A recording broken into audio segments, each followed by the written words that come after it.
Indiana State Police are looking for an armed robber. We'll tell you what happened there. Plus, federal relief is on the way for Daviess County tornado victims. We'll tell you more about that. And Jasper Mayor Terry Seitz and representatives from AT&T discuss 4G coming to Du Bois County tonight on Inform.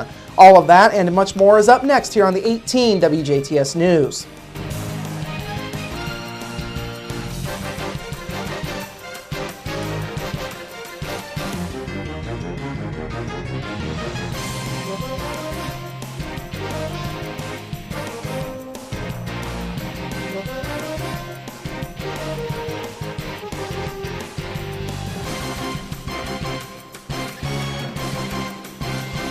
Hello, I'm Bradford Raths. We begin this evening with Indiana State Police searching for a man that they say robbed a liquor store at gunpoint. They say just after 3 o'clock Central Time yesterday afternoon, an unknown subject wearing a ski mask entered the Northside Liquor Store in the 300 block of North Main Street in Chrisney. State Police say the subject went up to the counter and pulled out a handgun. The subject then ordered the store clerk to hand over money from the cash register, and the clerk complied. The subject then left the store on foot and headed eastbound. The initial investigation was started by the Spencer County Sheriff's Department before they turned it over to State Police. Police say the suspect is believed to be a white male who is somewhere between 5 feet 11 inches and 6 feet tall with a medium build. They say the suspect was wearing a black ski mask, a black or dark gray jacket with a gray hooded sweatshirt underneath, gray athletic shorts with white trim, and white tennis shoes with black trim. State Police ask that anyone who sees the suspect in the area or anyone who has further information on the incident to call the Jasper State Police Post at 812-482-1441. You can also call toll-free in Indiana by dialing 1-800-742-7475. Relief for the victims of the November 2013 tornado outbreak is on the way after all. Businesses, residents, and certain nonprofits in 19 Indiana counties recovering from the November tornado outbreak, including Daviess County, can receive low-interest federal disaster loans. The governor's office says the U.S. Small Business Administration has approved the loan program. Word of the loans comes after the Federal Emergency Management Agency denied federal aid for Boone, Daviess, Fountain, Grant, Howard, and Tippecanoe counties. Those were the areas hit hardest by the November 17th tornadoes. John Erickson with the Indiana Department of Homeland Security says the new loans will be a good thing. Well, we're very pleased. While we would have liked to have been able to provide relief in the form of grants that wouldn't need to be paid back, this is certainly a good step in the right direction. This is going to provide relief to people who need it desperately in some situations, and it's at very affordable interest rates. Now, disaster loan outreach centers will be established in Daviess, Fountain, and Howard counties. Those counties and neighboring ones are eligible for this loan program. Loan applications are available at the centers or online at sba.gov. The deadline to file applications for damage to personal or business property is April the 7th. Applications for loans to assist with financial damages will be made due November 5th. A Huntingburg man landed behind bars on multiple charges following a theft at a local drugstore. At about 7:15 p.m. last night, Huntingburg police were called to the CVS drugstore along Main Street on a report of a theft that had recently taken place. After watching surveillance video, police identified the suspect as 18-year-old Wyatt Jenkins of Huntingburg. Jenkins was later found at the intersection of 6th and Van Buren Streets with the stolen item. He was also found to have a handgun on him without a permit, and police further noted that Jenkins had been drinking. Jenkins was arrested and lodged in the Du Bois County Security Center. He is charged with a Class D felony for theft and a Class C felony for obliterating identifying marks on a handgun.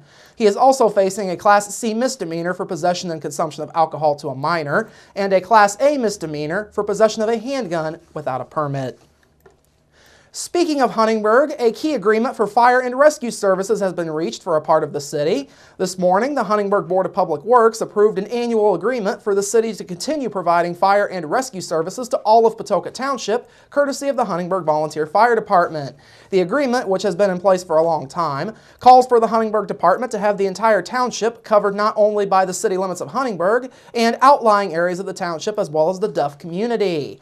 Huntingburg Fire Chief Scott Patberg says providing services to all of Patoka Township is a regular procedure of the department's operations.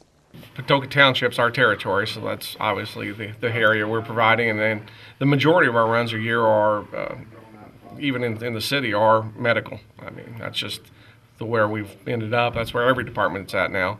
So, we provide, assistance to the ambulance.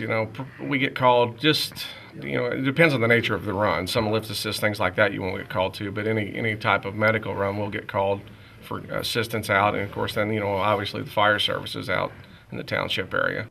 The board approved and allotted $26,000, an amount that's based on the history of either fire or first responder calls made in the past by Huntingburg. 3 members of the Huntingburg Fire Department live in rural areas of the township.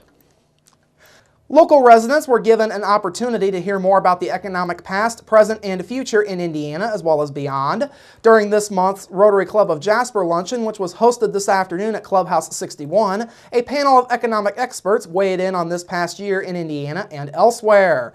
They also gave a glimpse of the economic outlook for 2014. Jerry Conover is the director of the Indiana Business Research Center, which is based out of Indiana University's Kelley School of Business. He says Indiana had a strong 2013, especially when it came to the job market. The job situation in Indiana improved substantially in 2013. The year started out rather slowly, but growth in employment expanded greatly the last half of the year. Now we're close to the record employment level of more than a decade ago, just under 3 million jobs and still climbing. Michael Cummings with Du Bois Strong was also a part of today's panel. We'll have more on the outlook for the economic future of Indiana and other areas coming up tomorrow on the WJTS News. Finally this evening, we are sad to report that a longtime Jasper auto dealer has passed away.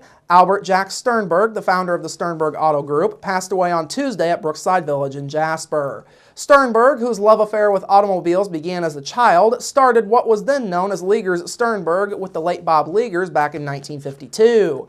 The company has grown to what is now known as the Sternberg Automotive Group and operates several automotive dealerships and lease companies in Jasper, Dale, Louisville, Evansville, and Bloomington.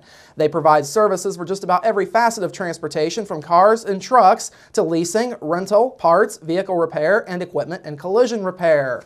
Sternberg was also one of the founders and served on the board of directors for both the Jasper State Bank and Freedom Bank.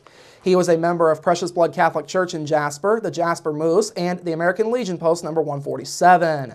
Funeral services for Albert Jack Sternberg are set to be held at 10 o'clock on Saturday morning at Precious Blood Catholic Church.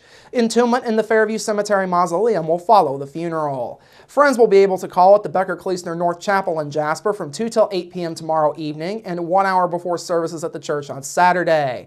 The Jasper Moose will be holding a memorial service at 6 p.m. tomorrow evening. Albert Jack Sternberg was 90 years old. I'll be back with the weather right after this break.